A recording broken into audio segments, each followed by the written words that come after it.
Ma'asyiral muslimin rahimani wa rahimakumullah. Kita tahu bahwa pusat kekuatan kaum muslimin, saya katakan, kelak akan berada di Palestina, tepatnya di Yerusalem, Baitul Maqdis. Semua kaum muslimin, tentara-tentaranya dari berbagai macam negara akan bergabung di situ. Maka disitulah ikhwatu fiddin, barat ini punya kepentingan. Mereka hendak menghancurkan bangsa-bangsa yang menurut mereka itu sangat kuat dan tidak bisa dikalahkan oleh sendiri. Maka akhirnya mereka melakukan perdamaian bersama kaum muslimin untuk sama-sama menyerang bangsa-bangsa yang menurut orang-orang Romawi itu sangat berbahaya bagi mereka. Maka berdamailah ketika itu kaum muslimin dengan orang-orang barat. Dan hari ini juga berdamai. Kita tahu Liga Arab, mereka ada hubungan dengan barat secara ekonomi, politik atau yang lainnya. Itu namanya perdamaian juga.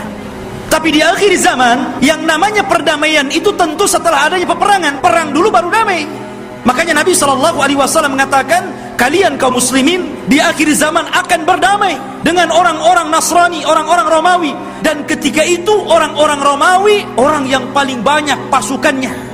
Cuman masalahnya, kalau memang orang-orang Nasrani itu mereka kuat, kenapa tidak langsung menyerang kaum muslimin? Karena kaum muslimin itu walaupun sedikit ditakuti oleh orang-orang kafir. Lihat di zaman Rasul, perang Badar, 300 melawan 1300, menang. Lah perang ini akan berlaku kelak di akhir zaman.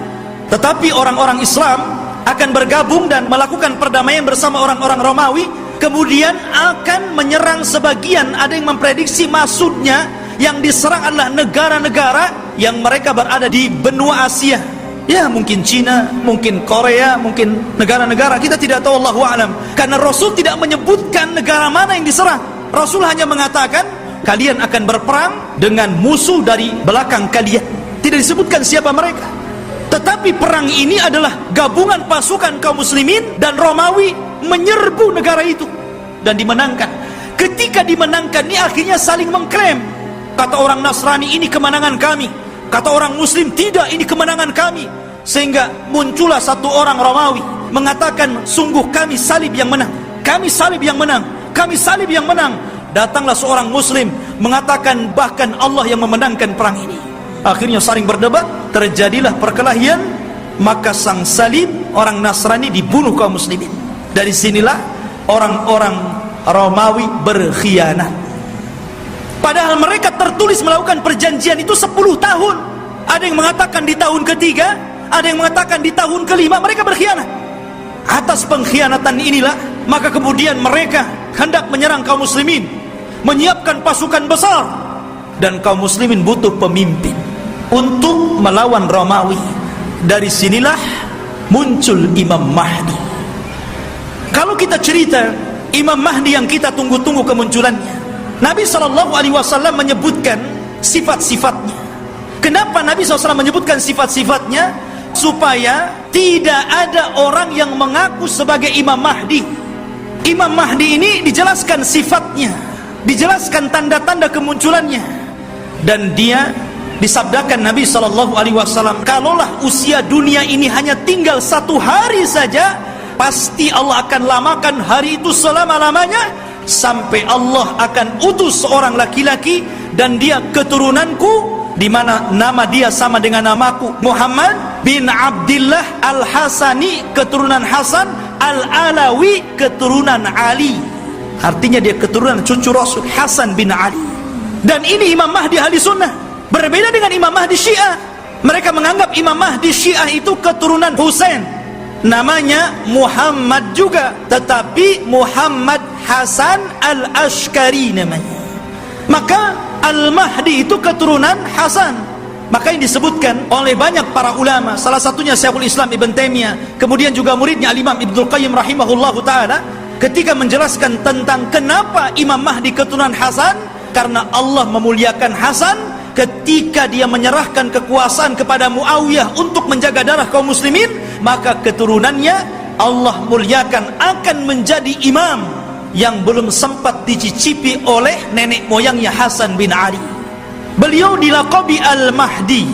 Al-Mahdi artinya orang yang diberikan petunjuk. Dan dia Allah perbaiki dalam satu malam. Dia tidak tahu kalau dia akan jadi pemimpin. Dia seorang thalabul ilmi, ahli ibadah. Dia tidak tahu kalau dia akan diangkat. Tiba-tiba ketika dia dari Madinah ke Mekah untuk haji gitu kan, orang-orang memandang bahwa dia itu luar biasa, punya wibawa, taat beribadah, sehingga orang-orang Allah lembutkan hatinya, diarahkan agar memilih orang ini dan dibayatnya. Pada awalnya dia menolak. Siapa saya? Saya bukan siapa-siapa. Kenapa Anda memilih saya untuk menjadi pemimpin kalian? Tapi kemudian dia pun istikharah di malam hari itulah Allah perbaiki dia dalam satu malam.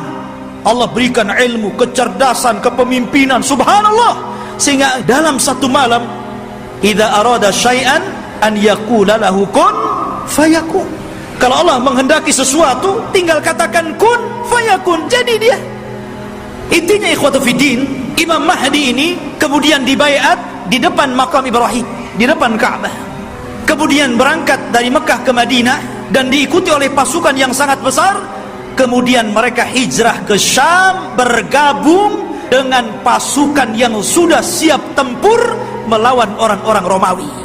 Akhirnya ketika sampai di Syam, mereka membaiat Imam Mahdi, dan disitulah mulai peperangan besar, perang besar Malhamatul Kubra. Dan kita tahu bahwa Imam Mahdi ini berkuasa atau diberikan kekuasaan oleh Allah Subhanahu wa taala tidak lama, antara 7 sampai 8 tahun saja, ada yang mengatakan sampai 9 tahun. Dan dalam kekuasaan kaum muslimin, Imam Mahdi itu betul-betul membawa perdamaian, keadilan, kesuburan.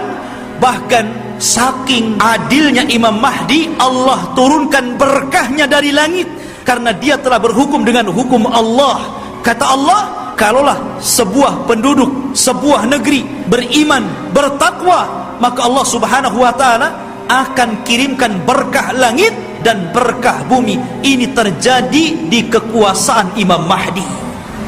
Ma'asyiral muslimin rahimani wa rahimakumullah. Lah ketika Imam Mahdi memimpin pasukan ini, kemudian Imam Mahdi berhasil menyerang orang-orang Romawi sampai ke jantung kotanya di Italia. Jadi bergerak dengan pasukannya sampai menyerbu orang-orang Romawi itu sampai ke jantung kotanya.